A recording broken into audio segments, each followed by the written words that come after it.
بعد نوره ولا ہدایت بعد ہدایته ولا طریق بعد طریقه ولا سلوک بعد سلوکه ولا منہج بعد منہجی هو سیدی وسیدکم هو سید الانس والجن هو سید ثقلین هو امام القبلتین هو محبوبنا ومحبوب ربنا هو قرة أعيننا هو مقتدانا ومجتبانا ومصطفانا هو إمامنا وقائدنا هو محمد في الأرض أحمد في السماء هو شافعنا ومشفعنا هو أول من يدخل الجنة وبيده لواء التوحيد والشفاعة يوم القيامة محمد رسول الله صلى الله تعالى عليه وسلم وعلى أزواجه وعلى ذرياته وعلى بناته وعلى بقية صائر أصحابه الذين جاهدوا في سبيل الله بأنفسهم وأموالهم قد بشرهم ربهم بأن لهم الجنة أما بعد فأعوذ بالله من الشيطان الرجيم بسم الله الرحمن الرحيم يا أيها الذين آمنوا توبوا إلى الله توبة نصوحا بسم الله الرحمن الرحيم ومن يعمل سوءا أو يظلم نفسه ثم يستغفر الله يجد الله غفورا رحيما صدق الله وقال سيدي وسندي محمد رسول الله صلى الله تعالى عليه وسلم التائب من الذنب كمن لا ذنب له وصدق رسوله النبي الأمي الكريم ونحن على ذلك لمن الشاهدين والشاكرين والحمد لله رب العالمين. درود شریف پڑھیں. اللهم صل على محمد وعلى آل محمد كما صليت على إبراهيم وعلى آل إبراهيم إنك حميد مجيد. اللهم بارك على محمد وعلى آل محمد كما باركت على إبراهيم وعلى آل إبراهيم إنك حميد مجيد. میرے دوستو،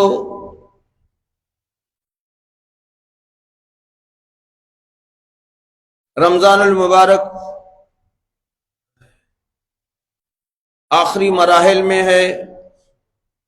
آج آخری جمعہ ہے،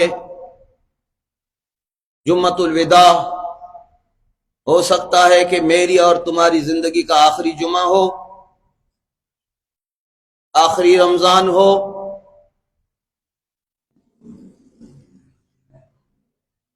اس رمضان سے پہلے کتنے ہمارے جانے پہچانے لوگ تھے، لیکن اس جمعے، اس مہینے، اس رمضان میں وہ ہمارے ساتھ نہیں ہیں. ہو سکتا ہے کہ آئندہ رمضان تک ہم میں سے کتنے نہ ہوں. اور پھر آپ کو معلوم ہے موت کی کوئی ترتیب نہیں ہوتی ہے کہ بوڑھا ہونے کے بعد آدمی مرے۔ دنیا کا نظام آپ نے دیکھا ہے، بوڑھے باپ کے کندھے پہ جوان بیٹے کا جنازہ ہوتا ہے، سفید ریش سفید بالوں کے ساتھ اپنے نوجوان 20-25 سالہ لخت جگر کا جنازہ دفنانا ہوتا ہے۔ بوڑھوں کے کندھوں پر جوانوں کے جنازے ہیں، جوانوں کے کندھوں پر بوڑھوں کے جنازے ہیں، قبرستان کے حدود بڑھتے چلے جا رہے ہیں۔ تو اسی لیے ہم غنیمت سمجھیں، کتنے خوش نصیب انسان ہوں گے جنہوں نے اس مہینے میں اپنے آپ کو اللہ کے قریب کرنے کی کوشش کی ہوگی، اللہ کے سامنے روئے ہوں گے۔ بیلا والو، وہ خوش نصیب آنکھیں ہیں جن آنکھوں سے اللہ کی محبت میں یا اللہ کے ڈر کی وجہ سے چند آنسو کے قطرے آئے ہوئے ہوں گے، اور ایسی آنکھیں ہر کسی کو ملتی بھی نہیں ہیں۔ وہی خوش نصیب ہیں جن کی آنکھوں سے رات کی تنہائی میں اللہ کی محبت میں اور اللہ کے خوف کی وجہ سے اور آخرت کی وجہ سے آنسو آ جائیں، اللہ کی عظمت، اللہ کی بڑائی، اللہ کی قدرت کو سوچ کر، آنے والے مناظر کو سوچ کر وہ بے قرار ہو جائے، اس کے آنسو تھم نہ پائیں۔ ان آنکھوں کو اللہ کے نبی نے مبارک آنکھیں کہا ہے، تو یقیناً کتنے خوش نصیب ایسے انسان ہوں گے جنہوں نے اس رمضان میں رویا ہوگا، اور نہ صحیح رات کو شب قدر میں کچھ رویا ہوگا، جن کی آنکھوں سے چند قطرے آ چکے ہوں گے۔ وہ آنکھیں مبارک ہیں، اگر دل پتھر بن چکا ہے، آنکھوں میں آنسو نہیں آتے ہیں، پھر بھی میرے آقا نے کہا رونے کی شکل بناؤ، رونے کی شکل بناؤ۔ اگر تمہارا دل پتھر ہو چکا ہے، اللہ کے خوف کی وجہ سے تمہارے آنکھوں میں آنسو نہیں آتے ہیں، قبر کی وجہ سے تمہارے آنکھوں میں آنسو نہیں آتے ہیں، تم رونے کی شکل بناؤ۔ اللہ کو کہو میرے اللہ میرا دل پتھر ہے، آنسو نہیں آ رہے ہیں، میرے اللہ کیا کر لوں؟ بس میں نے آنسو کا نمونہ بنایا ہوا ہے، شکل بنائی ہوئی ہے۔ یاد رکھو، آنسو کی شکل بنانے پر بھی اللہ کی رحمت جوش میں آتی ہے۔ یوں سمجھو آپ نے آنسو کے سمندر بائے ہیں اور مغفرت کا اعلان ہوتا ہے۔ وہ خوش نصیب انسان ہیں جو آخرت کی فکر میں ہیں، وہ خوش نصیب انسان ہیں جو اللہ کی قدر کرتے ہیں، جو اللہ کے قریب ہونے کی سوچتے ہیں، جن کو پریشانی ہوتی ہے میرا خالق میرا مالک آیا مجھ سے راضی ہوا یا نہیں ہوا، مجھ سے خوش ہوا یا نہیں ہوا، میری مغفرت ہوئی یا نہیں ہوئی۔ اللہ کی قسم ایک ایک منٹ پریشانی کا ہے۔ آیا رمضان آیا چلا گیا، رمضان تو آتے بھی ہیں جاتے بھی ہیں، ہزاروں سال گزر چکے، لیکن آیا اس رمضان میں میری مغفرت ہوئی یا نہیں ہوئی، میری خلاصی ہوئی یا نہیں ہوئی، میرے گناہ معاف ہوئے یا نہیں ہوئے، اللہ مجھ سے راضی ہوا نہیں ہوا۔ یہ ہم سب کے لیے لمحہ فکریہ ہے، یہی لمحہ فکریہ ہے۔ اللہ کے نبی صلی اللہ علیہ وسلم نے فرمایا کچھ تو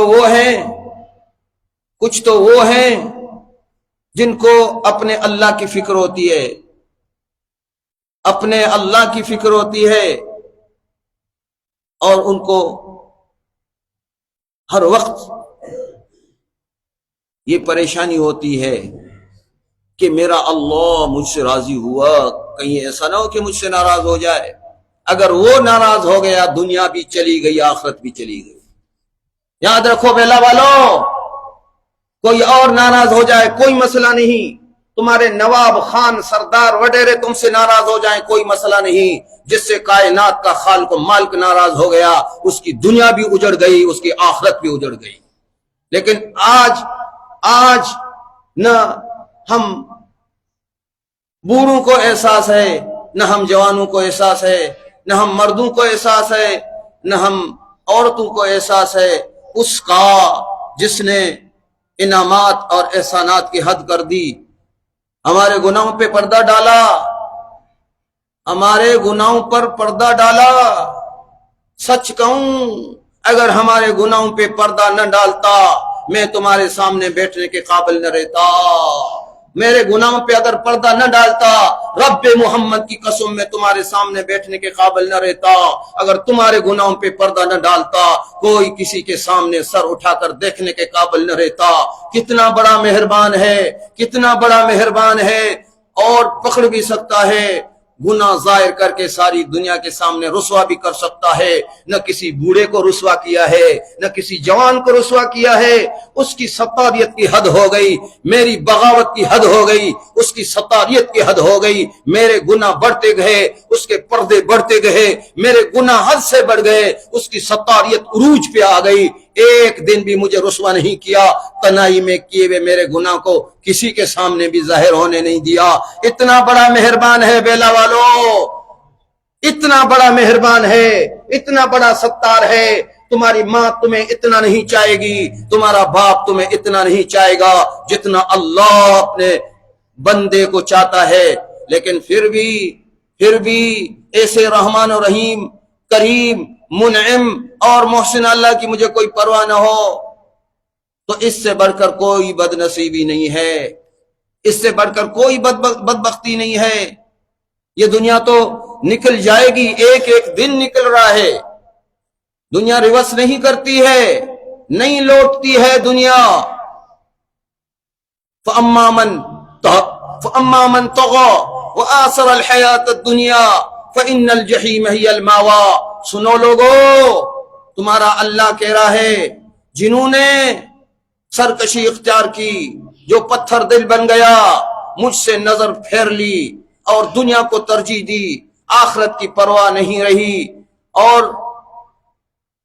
اپنے اللہ کی رضا اور ناراضگی کا کوئی احساس نہیں رہا, آخرت کی کوئی فکر نہیں رہی, مرنے کی فکر نہیں رہی, قبر کی فکر نہیں رہی. فرعون بن گیا, حی علی الصلاۃ حی علی الفلاح کی صداؤں پر کانوں میں وقر, کانوں میں گالے پڑے ہوئے ہیں, آواز سنائی نہیں دے رہی ہے اور قدم اٹھنے نہیں پا رہے ہیں.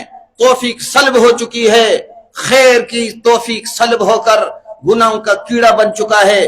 زبان 24 گھنٹے گناہوں میں آلودہ ہے, آنکھیں 24 گھنٹے گناہوں میں آلودہ ہیں, کان گناہوں میں آلودہ ہیں, ہاتھ اور پاؤں گناہوں میں آلودہ ہیں. فَأَمَّا مَنْ طَغَىٰ, ایسا سرکش جنہوں نے دنیا کو اپنی منزل بنایا ہے, فَإِنَّ الْجَحِيمَ هِيَ الْمَأْوَىٰ, میں اللہ کہتا ہوں کہ اس کا ٹھکانہ جہنم ہے, کوئی خلاصی اس کے لیے نہیں ہے. وَأَمَّا مَنْ خَافَ مَقَامَ رَبِّهِ وَنَهَى النَّفْسَ عَنِ الْهَوَىٰ فَإِنَّ الْجَنَّةَ هِيَ الْمَأْوَىٰ. جو اللہ کے سامنے کھڑے ہونے سے ڈرے, جن کے دل میں خوف رہا, ایک دن آئے گا میرا جنازہ اٹھے گا, ایک دن آئے گا اسرائیل آئے گا, ایک دن آئے گا میری سانس پھولے گی, ایک دن آئے گا میری سانس نکل رہی ہوگی, ایک دن آئے گا میری بیوی سامنے بیٹھی ہوگی, میرے بچے سامنے بیٹھے ہوں گے, میرے دوست سامنے بیٹھے ہوں گے, وہ تک تک کے دیکھ رہے ہوں گے, میری کیفیت پہ آنسو تو بہہ رہے ہوں گے ورنہ کچھ نہیں کر سکیں گے.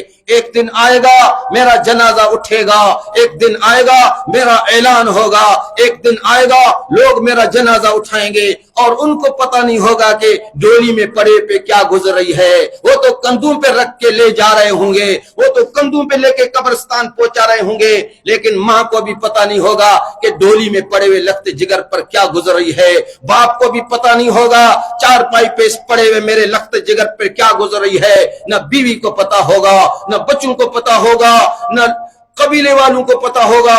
اور پھر مجھے قبر میں لٹایا جائے گا, پھر یہی قبر جس میں ایک منٹ بھی میں زندگی میں سونے کے لیے تیار نہیں تھا, اب سالوں کے لیے مجھے سلایا جا رہا ہے, چند دن کے لیے نہیں, ایک مہینے کے لیے نہیں, کتنے سالوں کے لیے اب قبر میں مجھے سلایا جا رہا ہے. وہ میرا جسم جس پر غبار میں برداشت نہیں کرتا تھا, تھوڑی مٹی لگتی تھی دو ڈالتا تھا, آج صرف جسم پہ مٹی کی بات نہیں ہے, آج تنو مٹی کے نیچے مجھے دفنایا جا رہا ہے. یہی میرا بیٹا میرے اوپر مٹی ڈال رہا ہے.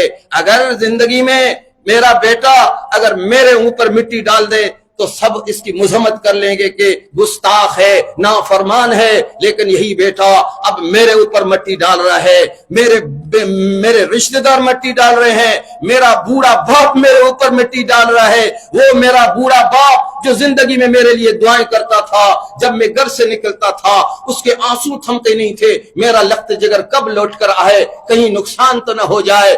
جو اپنے بیٹے کے لیے تڑپنے والا سفید ریش باپ، وہی بھی آج بیٹے کے اوپر مٹی ڈال رہا ہے، بھائی مٹی ڈال رہے ہیں اور گھر سے نکالا گیا ہے۔ فرمایا یاد رکھو یہ مرحلہ آنے والا ہے، اس مرحلے سے کوئی نہیں بچ پاتا ہے۔ وزیروں پہ یہ مرحلے آئے، صدروں پہ یہ مرحلے آئے، تمہارے نوابوں خانوں سرداروں پر یہ مرحلے آئے، امیروں پر یہ مرحلے آئے، متکبرین پر یہ مرحلے آئے، فراعین زمانہ پہ یہ مرحلے آئے، غریبوں پہ یہ مرحلے آئے، عرب و عجم پہ آئے، مرد و عورت پہ آئے۔ فرمایا ان مرحلوں سے کوئی نہیں بچ سکتا ہے، آنے سے پہلے سدھر جاؤ، چھوڑ دو فرعونیت، اغتنم حیاتک قبل موتک، سدھر جاؤ، زندگی کے ایک ایک دن کو غنیمت سمجھو، ایک ایک دن کی قیمت کا پتہ تب پڑے گا جب روح نکل جائے گی، جب جنازہ قبرستان پہنچایا جائے گا، جب ویرانی دنیا میں ویران دنیا میں جب تم پہنچو گے، پھر تمہیں زندگی کا پتہ پڑے گا ایک ایک دن اللہ کی قسم کتنا بڑا قیمتی تھا۔ آج تو دن کے دن، مہینوں کے مہینے، سال کے سال میرے ضائع ہو رہے ہیں، مہینوں کے مہینے ضائع ہو رہے ہیں، سالوں کے سال ضائع ہو رہے ہیں، 20 30 40 60 سال میں ضائع کر رہا ہوں، کوئی مجھے پتہ نہیں ہے، کیونکہ آنکھیں میری بند ہیں، میری آنکھیں بند ہیں۔ آنکھیں میری جب دنیا میں بند ہوں گی تو پھر آخرت کی کھل جائیں گی، پھر مجھے پتا پڑے گا کہ میں نے کیا کر ڈالا، پھر پتا پڑے گا میں نے کیا کر ڈالا۔ کتنا بڑا مہربان ہے، کتنا بڑا مہربان ہے۔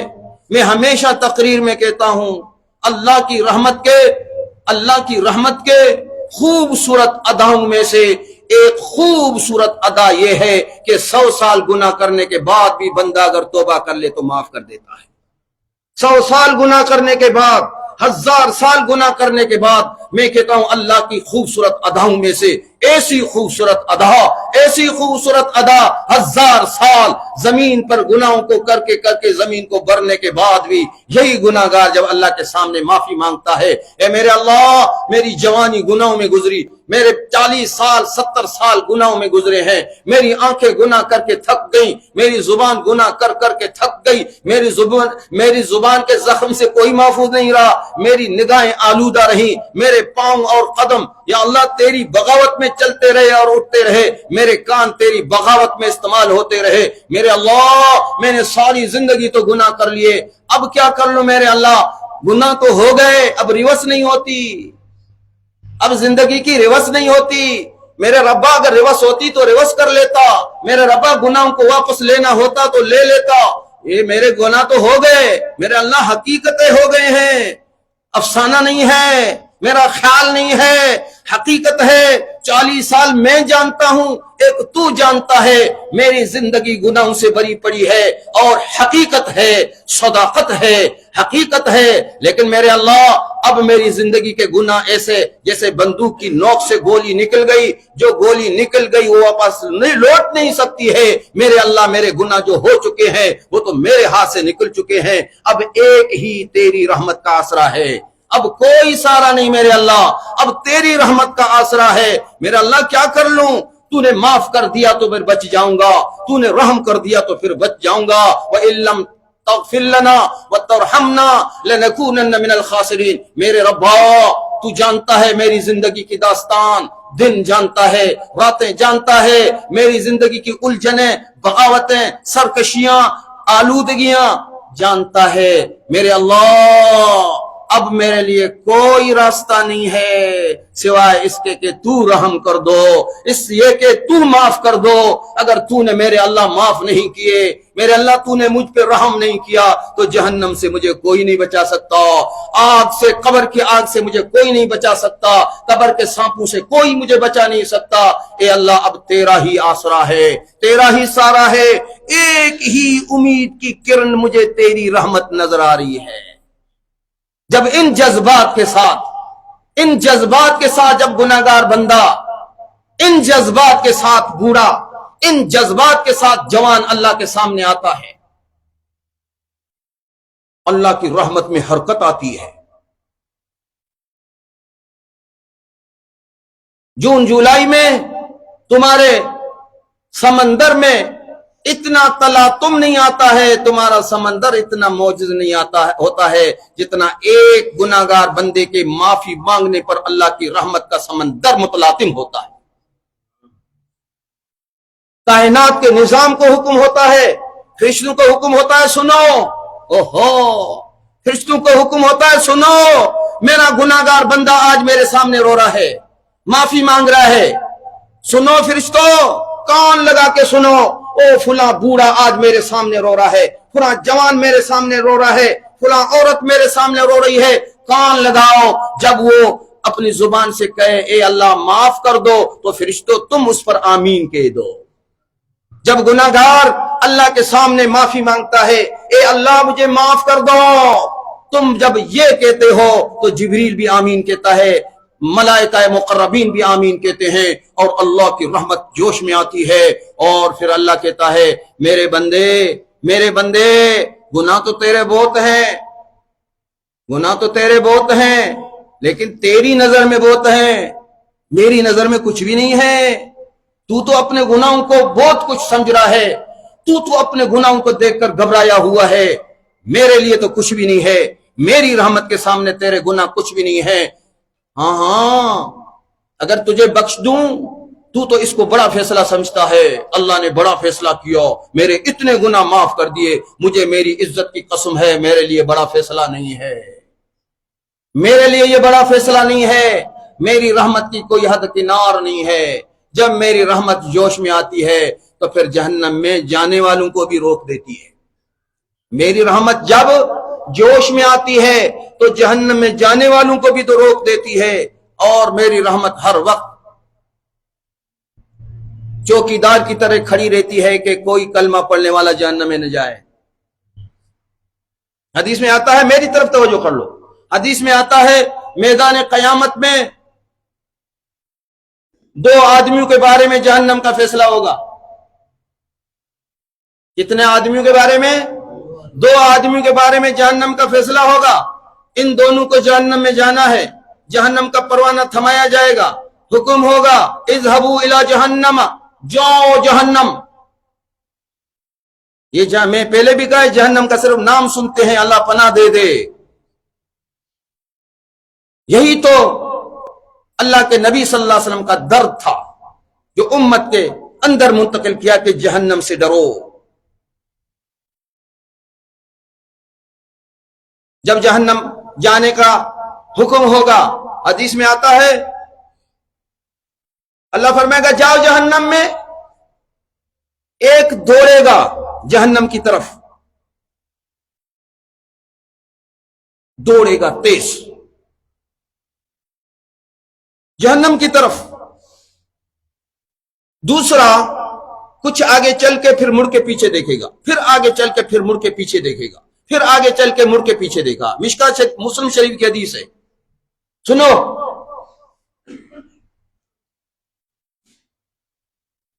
یہ ان کی حالت ہوگی، ایک تیز دوڑ رہا ہوگا جہنم کی طرف، اور ایک کچھ چل کے مڑ کے پیچھے کی طرف دیکھ رہا ہوگا۔ اللہ فرشتوں سے فرمائیں گے دونوں کو پکڑ کے لے آؤ، دونوں کو پکڑ کے لے آؤ۔ اللہ اس سے پوچھے گا کہ بھئی آپ کوئی جنت کی طرف تھوڑی جا رہے تھے، اتنا تیز دوڑ کے چلے جا رہے تھے، آپ تو جہنم کی طرف جا رہے تھے، اتنا دوڑ کے۔ ایسے پیارا جواب دے گا کہ اللہ کی رحمت جوش میں آئے گی۔ کاش میری باتیں مجھے بھی سمجھ میں آتی ہیں، آپ کو بھی سمجھ میں آتی ہیں۔ لائیو چل رہی ہے، میری مائیں بہنیں اور بیٹیاں جہاں جہاں سن رہی ہیں، کاش میری باتیں تمہارے دلوں میں بھی اتر جاتی۔ اللہ پوچھے گا کیوں تیز جا رہے ہو، جہنم ہے؟ کیا جواب دے گا؟ کہے گا ربا،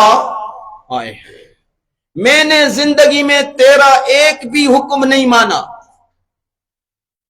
ساری زندگی تیری مخالفت کی، تیرے ہر حکم کو توڑا، آج میں نے سوچا زندگی میں اپنے رب کی ایک بھی بات نہیں مانی، چلو آج تو مجھے حکم دیا جہنم کی طرف جانے کا، آج تو اس کی بات مان لوں۔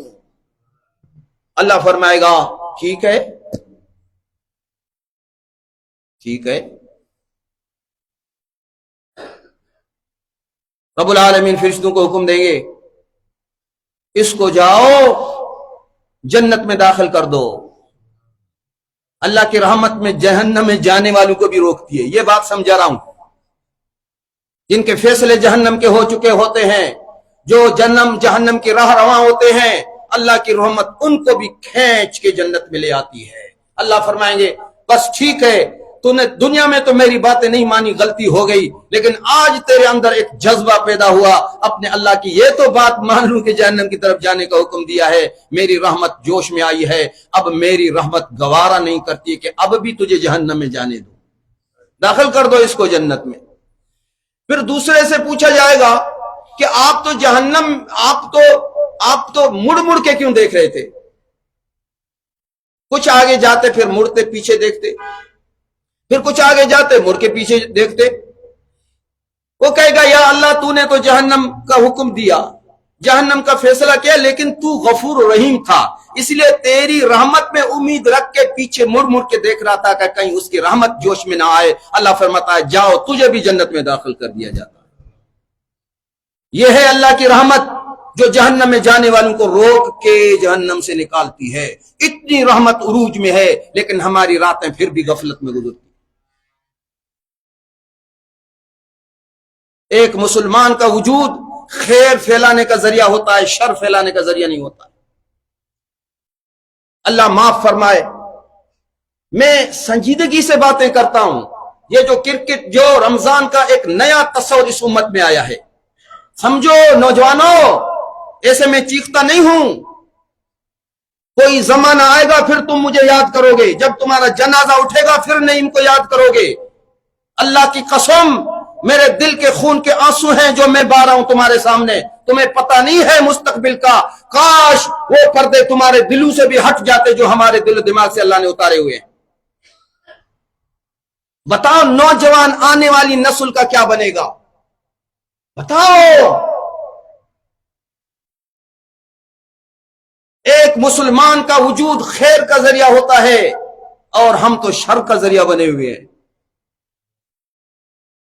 کیوں اس امت کو میری باتیں سمجھ میں نہیں آئی؟ ٹس سے مس نہیں ہوئے۔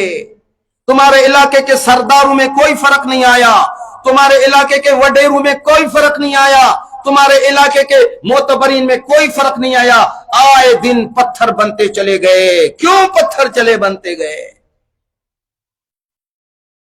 میری باتیں شاید بہت تھوڑوں کو سمجھ میں آئیں، لیکن ایک زمانہ پھر آئے گا پھر سمجھ میں آ جائیں گی۔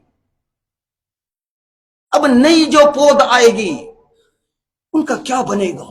ہماری نئی نسل کا کیا بنے گا؟ ہے کوئی نوجوان، ہے کوئی تمہارا خان سردار وڈیرا نواب آنے والی نوجوان نسل کے بارے میں سوچنے والا؟ پہلے والے زمانے میں جب رمضان آتا تھا، پہلے والے زمانے میں جب رمضان آتا تھا ایک اور تصور ہوتا تھا، رحمت والا مہینہ آ رہا ہے، لوگ مسجدوں کی تیاری کرتے تھے، لوگ سوچتے تھے، جوان سوچتے تھے، بوڑھے سوچتے تھے رمضان آ رہا ہے، میں اپنے آپ کو اللہ سے معاف کراؤں گا، میں اللہ کے سامنے رووں گا، میں روزے رکھ کر میں اللہ کے سامنے رات کو قیام کر کے رات کو رو رو کے اپنے گناہ معاف کراؤں گا، اپنے خاندان کے لیے معافی مانگوں گا، اپنے باپ کے لیے معافی مانگوں گا، اپنی ماں کے لیے معافی مانگوں گا، اپنے رشتہ داروں کے لیے معافی مانگوں گا، جو زندہ ہیں ان کے لیے بھی رہوں گا، جو مر چکے ہیں ان کے لیے بھی رہوں گا، اور رحمتیں آئیں گی، اللہ کی عبادت کر لیں گے۔ پہلے رمضان کا یہ تصور ہوتا تھا یا نہیں تھا بھائی؟ اب کیا تصور ہے؟ رمضان آنے سے پہلے ہی کھیل کود کا تصور ہے، رمضان آنے سے پہلے ہی تمہارے ٹورنامنٹوں کا تصور ہے۔ کہاں مر گئے ہو تم؟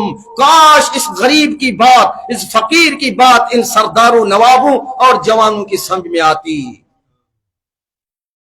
کاش تمہارے دماغوں سے پردے اتر جاتے، کاش تمہارے دلوں کے زنگ اتر جاتے، پھر میرا رونا کسی کی سمجھ میں آتا۔ اللہ کی قسم رات کو کبھی نیند نہیں آتی ہے صرف نوجوان نسل کا سوچتے ہوئے کہ جب نوجوان آئندہ آنے والی جب نسل ہوگی وہ رمضان کے بارے میں کیا تصور رکھے گی. پھر اتنے بڑے اسپیکر رکھ کر، یہ تو کراس میں اتنی بڑی آبادی ہے بھائی، شر کم پھیلاؤ نا. یاد رکھو محلے میں اور آبادی میں اسپیکر درود شریف پڑھو. محلے میں اور آبادی میں مسجدوں کے اسپیکروں پر بلند آواز میں نعتیں پڑھنے کی بھی اجازت نہیں ہے، شرعی مسئلہ ہے. حمد بھی پڑھنے کی اجازت نہیں ہے. قرآن کی تلاوت بھی اسپیکر کھول کر اجازت نہیں ہے، چونکہ محلے والوں کو تکلیف ہوگی. شرعی مسئلہ ہے، دنیا کے ہر دارالفتہ میں چلے جاؤ آپ کو یہی فتویٰ ملے گا. بات سمجھ میں آئی نہیں آئی؟ اب بتاؤ، سوچنے کا مقام ہے، دل سے سوچو میری باتیں. جب اسپیکر کھول کر رات کو قرآن اسپیکروں پہ پڑھنے کی اجازت نہیں ہے، حمد و نعت پڑھنے کی اجازت نہیں ہے کیونکہ لوگوں کو تکلیف ہوگی، اتنے اسپیکر کھول کر پورے علاقے کے لوگوں کو ایذا دینا یہ کہاں کا خیر ہے؟ اس سے بڑھ کر اور کون شر فساد پھیلانے والا ہے؟ وہ تم خوش نصیب ہو جو رات کی تنہائی میں اللہ کے سامنے روئے. تم نے اللہ کے سامنے جڑنے کی کوشش کی، لیکن کتنی بڑی بد نصیبی ہے. ان کے لیے دعائی کر سکتے ہیں اور کیا کر لے بھائی. لیکن یاد رکھو ہدایت کے دروازے تب کھلتے ہیں جب قدم آگے خود آدمی اٹھاتا ہے. پہلے والے زمانے میں جب ختم قرآن ہمارے بیلا میں ہوتے تھے تو ختم قرآن میں مجموعے لگتے تھے. اب بد نصیبی یہ ہے ادھر ختمہ ہے، ادھر کرکٹ میں گراؤنڈ ہے، مقابلہ ہے رحمان اور شیطان کا. شیطان کے گراؤنڈ میں ہزاروں لوگ نظر آئیں گے، مسجد میں چند لوگ بھی بیٹھنے کے لیے تیار نہیں ہے. صحیح کہہ رہا ہوں یا غلط کہہ رہا ہوں؟ کاش میرا درد اس قوم کو سمجھ میں آتا، ان علاقے والوں کو سمجھ میں آتا، ان جوانوں کو سمجھ میں آتا، اہل علم کو سمجھ میں آتا. آج مسجدیں بھی ویران ہو گئیں. اب بتاؤ راتیں غفلت میں گزر گئیں اور اللہ رب العزت فرماتے تھے معاف کر دوں تمہیں، لیکن ہم تو اتنے بڑے اسپیکر کھول کر سب کو ایذا پہنچاتے رہے. لوگ تو ہے رمضان آیا نیکیاں لوگوں نے کمائی. یہ تو بد نصیبی ہے کہ رمضان آیا لوگوں کو تکلیف پہنچا کے، رمضان کی توہین کر کے. رمضان میں نے کتنے اللہ کے عذاب کو دعوت دے رکھی ہے. باتیں سمجھ میں آ رہی ہیں نہیں آ رہی ہیں؟ جس کی سمجھ میں آ رہی ہے وہ ہاتھ اوپر کر لے، جن کا سمجھ نہیں آ رہی ان جوڑ دو. کیا کر لوں گا، ہمارے بس میں کچھ بھی نہیں ہے. روتے ہیں ہم کیوں؟ مجھے کوئی ان چیزوں سے الرجی نہیں ہے، میرے اندر درد ہے. میں چاہتا ہوں کہ میں جہنم سے بچ جاؤں. رب محمد کی قسم میں کہتا ہوں کہ رسول اللہ کا ہر امتی جہنم سے بچ جائے. میں اس لیے رو رہا ہوں. مجھے تمہارے کرکٹ پہ کوئی اعتراض نہیں ہے، مجھے تمہارے اسپیکوں پر کوئی اعتراض نہیں ہے. میں کہتا ہوں کہ میں جہنم میں نہ جاؤں. پوچھو آ کر میرے دل سے، ہے تم میں سے کسی کے اندر طاقت تو میرا سینہ چیر کے میرا دل دیکھ لو. میرے دل کی تڑپ ہے کہ کوئی جہنم میں نہ چلا جائے. اگر میرے بس میں ہوتا میں اپنا سینہ چیر کے تمہارے سامنے اپنا دل رکھتا. نہیں ہے میرے پاس، بس ایک زبان ہے جس پہ جو اعتماد کر لے کر لے، نہ کر لے نہ کر لے.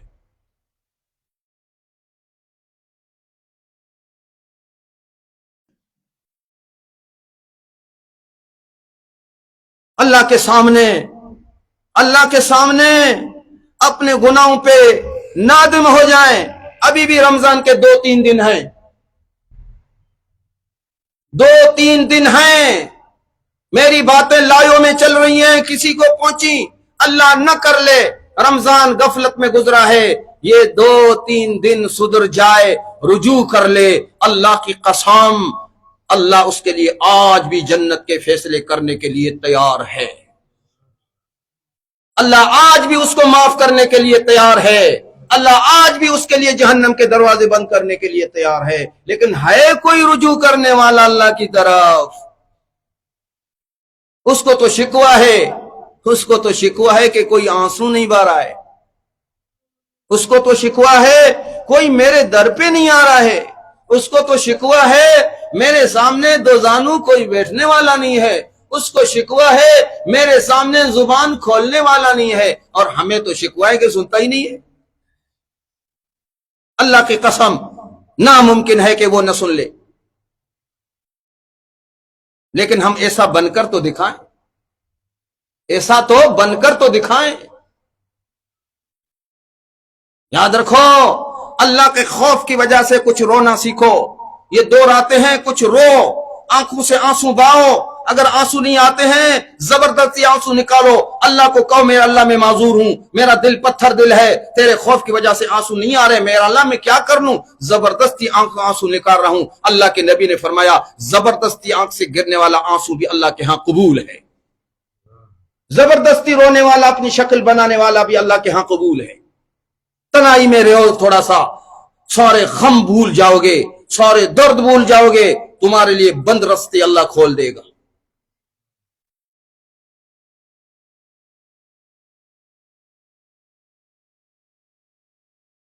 اللہ بند رستے تمہارے لیے کھول دے گا، اور تمہارے آنکھ سے گرنے والا ایک آنسو کا قطرہ اللہ کے ہاں اتنا قیمتی ہے، اتنا قیمتی ہے۔ یاد رکھو، کتنوں کی آنکھوں سے آنسو آ رہے ہیں، ہاتھ اٹھ رہے ہیں، اگر یہ نظام نہ ہوتا تو دنیا کب سے ختم ہو چکی ہوتی۔ اللہ نے فرمایا ہے جب تک تمہارے اندر توبہ کرنے والے ہوں گے، جب تک تمہارے اندر استغفار کرنے والے ہوں گے، جب تک تمہارے اندر معافی مانگنے والے چند ہی صحیح ہوں گے، تب تک دنیا کو نہیں ملیا میٹ میں کروں۔ آج بھی یاد رکھو، اللہ کا عذاب، اللہ کا غصہ جوش میں آتا ہے، ارادہ ہوتا ہے اللہ کے غضب غصے کا کہ دنیا کو برباد کر دے، زمین کو اٹھا کر آسمان تک پہنچا کر مٹا دے، لیکن ایک اس کی رحمت حائل ہوتی ہے اور دوسرا میرے نبی کی دعا ہے۔ آخری وقت میں دنیا سے جاتے جاتے میرے نبی نے درد بھری دعا کی تھی۔ یہ جو سرکش بنے ہوئے نا ہمارے حکمران، بے دین لوگ، فاسق لوگ، دعا کر لو، اس میرے نبی کی دعا کو دعا کر لو۔ آخری لمحات ہیں، درد بھری دعا ہے، لب لیجے میں ضعف ہے، اور میرے نبی کے دل میں اپنی امت کے غم کا سمندر متلاطم ہے، زبان لڑکھڑا رہی ہے، ہاتھ اٹھائے ہیں، قربان جاؤں ان ہاتھوں پر، قربان جاؤں ان ہاتھوں پر جو ہاتھ جب امت کے لیے اٹھے اللہ نے ایسے قبول کر لیے کہ ہم بغاوت کی حد کر گئے، پھر بھی اس کا عذاب آج تک نہیں آیا ہے۔ فرمایا میرے رب میری امت جتنے بھی گناہ کر لے، میرے رب میری امت جتنے بھی گناہ کر لے، تیرا اصول ہے پہلی امتوں پہ جب کوئی ایک گناہ ان امتوں میں ہوتا تو عذاب ڈال کے ان امتوں کو کلیتاً ختم کرتا تھا، زمین پھٹ جاتی تھی، آسمان سے آگ برستی تھی، زلزلہ آتا، سب کے سب ہلاک ہوتے تھے، زمین اٹھا کے اوپر سے پٹک دیتے تھے، لیکن میرے رب میں تیرا لاڈلا پیغمبر آج ہاتھ اٹھا رہا ہوں، میری امت جتنے بھی گناہ کر لے آخرت میں تیرے بندے ہیں، تیرے ساتھ ان کا معاملہ ہے، لیکن دنیا میں گناہوں کی وجہ سے میری امت کو عذاب نہ دینا۔ یہ جو فرعون بنے ہوئے نا لوگ، کلمہ پڑھنے کے باوجود بھی فرعون، کفار پہ کوئی شکوہ نہیں ہے، وہ تو مانتے ہی نہیں ہے بھائی۔ اگر ہندو ہیں، یہودی ہیں، نصارہ ہیں، وہ تو رمضان کو بھی نہیں مانتے، وہ تو اللہ کو مانتے نہیں، وہ تو ہمارے ہیں نہیں، وہ تو پرائے ہیں بھائی۔ ارمان اپنوں پر ہے جو کلمہ پڑھتے ہیں، کہتے ہیں ہم مسلمان ہیں، پھر بھی باغی بنے ہوئے، پھر بھی اللہ کے سامنے جھکنے کے لیے تیار نہیں ہے، پھر بھی اللہ کے سامنے آنے کے لیے تیار نہیں ہے، پھر گناہوں کو ڈیل دے رکھا، ہمارے گناہوں پہ پردہ ڈالا ہوا ہے۔ کتنا بڑا مہربان ہے، اگر ہمارے گناہوں کو ظاہر کرتا تو ہم میں سے کوئی ایک دوسرے کے سامنے آنے کے قابل نہ رہتا۔ حضرت موسیٰ علیہ السلام کی قوم میں قید سالی ہوئی، لوگ آئے حضرت موسیٰ سے عرض کیا کہ اللہ سے بارش مانگو۔ حضرت موسیٰ علیہ السلام نے اللہ سے دعا کی تو اللہ نے فرمایا موسیٰ بات سنو، یہ بارش تیری امت میں ایک بہت بڑا گناہگار ہے، اس کی وجہ سے بارش رکی ہوئی ہے۔ ہماری بارشیں چل رہی ہیں رکی ہوئی ہیں بھائی، یہاں سیلاب آتا ہے، 22 میں سیلاب آیا، قوم تباہ ہوئی، یہاں بارشیں رکی ہوئی ہے۔ موسیٰ کی قوم میں ایک بے نمازی گناہگار تھا، بارش رک گئی۔ اس امت میں تو کروڑوں بے دین ہیں، کروڑوں بے نمازی ہیں، کیسے بارش رکے گی نہیں؟ موسیٰ اس کی وجہ سے بارش رکی ہے۔ آپ سب کو بلاؤ، اچھا یہ بعد میں بات آئے گی۔ اللہ نے فرمایا آپ بلاؤ سب کو صلاۃ استسقاء، سارے لوگ جمع ہوئے، موسیٰ دعا کرتے رہے، اللہ معاگسنا غیثن مغیثن مرین مریا، مانگتے رہے مانگتے رہے مانگتے رہے۔ پہلی مرتبہ حضرت موسیٰ کی دعا قبول نہیں ہو رہی ہے، اللہ کا نبی ہے، پریشان ہوا، کہا یا رب میں تیرا کلیم تیرے در پر بارش مانگ رہا ہوں، کیوں میری دعا قبول نہیں ہے؟ میں تو تیرا نبی نہیں ہوں کیا؟ میں تیرا کلیم نہیں ہوں کیا؟ کیا تو نے تاج نبوت میرے سر سے اٹھایا ہے؟ فرمایا نہیں، تو میرا کلیم ہے، تو میرا کلیم ہے، تو میرا محبوب ہے، تو میرا نبی ہے، تو میرا رسول ہے۔ ہاں ہاں تیری دعا اس لیے قبول نہیں ہو رہی ہے، بارش اس لیے بند ہے کہ تیری امت میں ایک گناہگار ہے۔ جب کسی امت میں گناہگار ہوتے ہیں تو نبیوں کی دعا بھی قبول نہیں ہوتی ہے، بزرگ کی دعائیں کیسے قبول ہوں گی؟ آج بزرگ دعائیں مانگ رہے ہیں، علماء مانگ رہے ہیں، دعائیں کیوں قبول نہیں ہو رہی ہیں؟ جس قوم میں بے دین فاسق و فاجر لوگ ہوتے ہیں تو ان کی وجہ سے نبیوں کی دعائیں بھی تو قبول نہیں ہوتی ہیں، اولیاء کی دعائیں تو اپنی جگہ بھائی۔ چلو ٹھیک ہے، تو حضرت موسیٰ نے فرمایا یا رب وہ گناہگار کون ہے؟ اللہ نے فرمایا اعلان کر دو کہ تم میں ایک گناہگار ہے جس کی وجہ سے بارش رکی ہوئی ہے، وہ نکل جائے۔ حضرت موسیٰ نے اعلان کیا، بھی بات سنو، اللہ نے وحی کی ہے تمہارے اندر ہی ایک بندہ ہے جو جس کے گناہوں کی وجہ سے بارش بند ہے، مجھ کلیم کی بھی دعا قبول نہیں ہو رہی ہے، فوراً نکل جائے، اللہ کا حکم ہے۔ اب بتاؤ کون نکلے گا؟ ایک گناہگار تھا میری طرح، ایک گناہگار تھا میری طرح۔ اس نے سوچا اب کیا کروں؟ اگر اٹھ کھڑا ہوتا ہوں تو لوگوں کے سامنے رسوا ہوں گا۔ سنو دل میں رکھو بات میری، جوانوں اور بوڑھو، کہ میں اگر کھڑا ہو جاؤں تو لوگوں کے سامنے رسوا ہوں گا، ظاہر ہوں گا۔ اگر نہیں اٹھتا ہوں تو بارش نہیں ہو رہی ہے، کیا کر لوں؟ اس خمسے میں، اسی سوچ بچار میں فوراً اللہ کی طرف رجوع کر لیا، یا رب 80 سال تو نے میرے گناہ ظاہر نہیں کیے، 80 سال میرے گناہوں پہ تو نے پردہ ڈالا، آج مہربانی کرو مجھے رسوا نہ کر لو، بس میرے اللہ میں توبہ کرتا ہوں۔ دل میں جذبہ آیا، صحیح بارش ہونا شروع ہو گئی۔ موسیٰ حیران ہوئے، یا اللہ نکلا تو کوئی نہیں، تو نے کہا ایک گناہگار ہے وہ نکلے گا، پھر دعا قبول ہوگی، پھر بارش ہوگی، کوئی تو نہیں نکلا۔ کہا کہ اسی مجموعہ میں ایک گناہگار تھا جس کے دل میں احساس ہوا، دل میں ندامت ہوئی، جس نے کہا یا اللہ زندگی بھر میرے گناہوں پہ پردہ ڈالا، آج بھی میری عزت بچاؤ، پردہ ڈال دو۔ میں نے اس کی ندامت کو قبول کر کے اس کی دعا کو قبول کر دیا، اسی لیے اللہ کے سامنے توبہ کر لیں۔ کل یاد رکھو، کل تقریباً 1:45 یا 2 بجے سے پہلے سورج گہن ہوگا، تقریباً 5:30 بجے تک ہوگا۔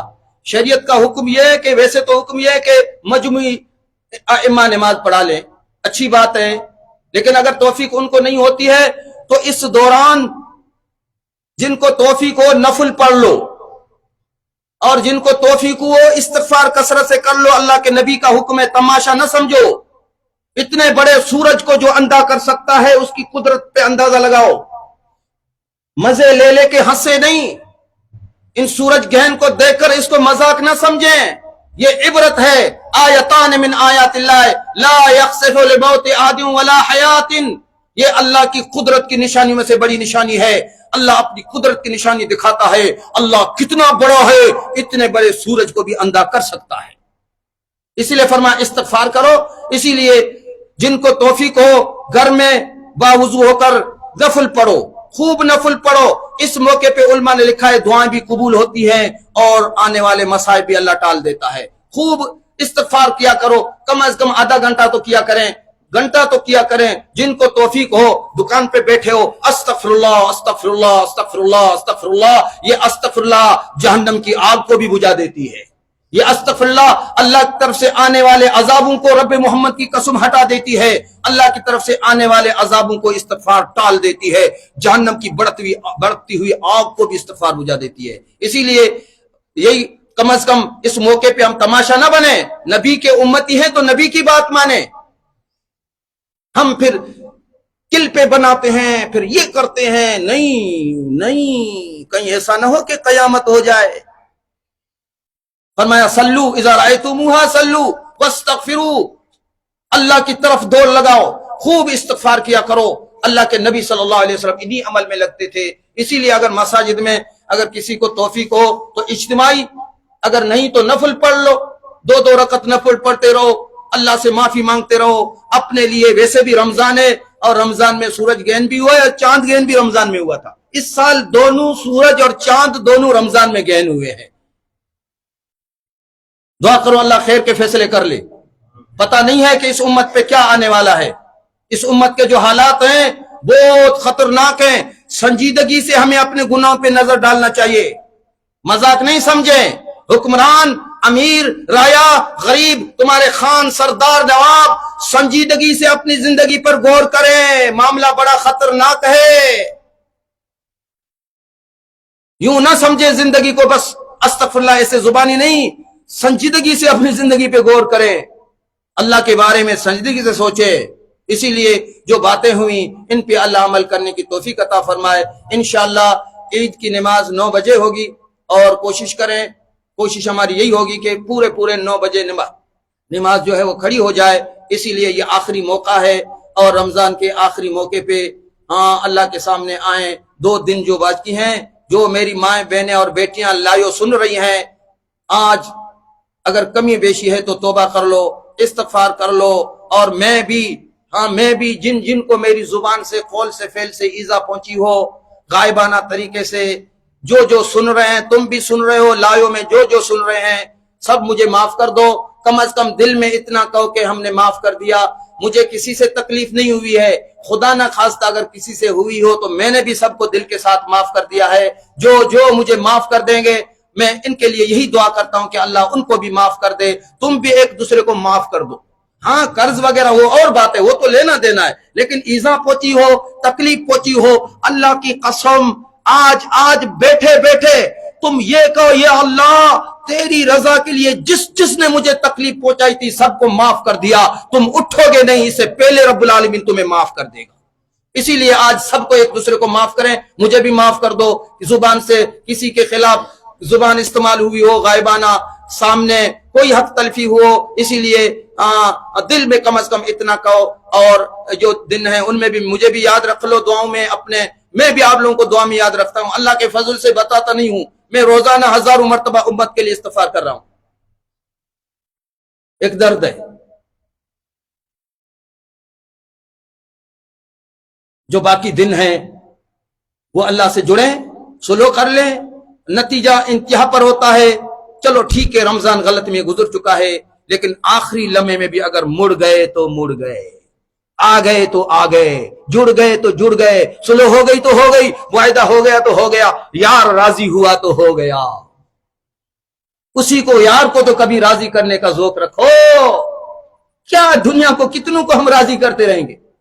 ایک کو راضی کر لو، دنیا تمہارے قدموں میں ہوگی۔ ایک کو راضی کرنے کا غم پیدا کر لو، رب محمد کی قسم دنیا کے سارے غموں سے جان چھوٹ جائے گی۔ وآخر دعوانا ان الحمد للہ رب العالمین۔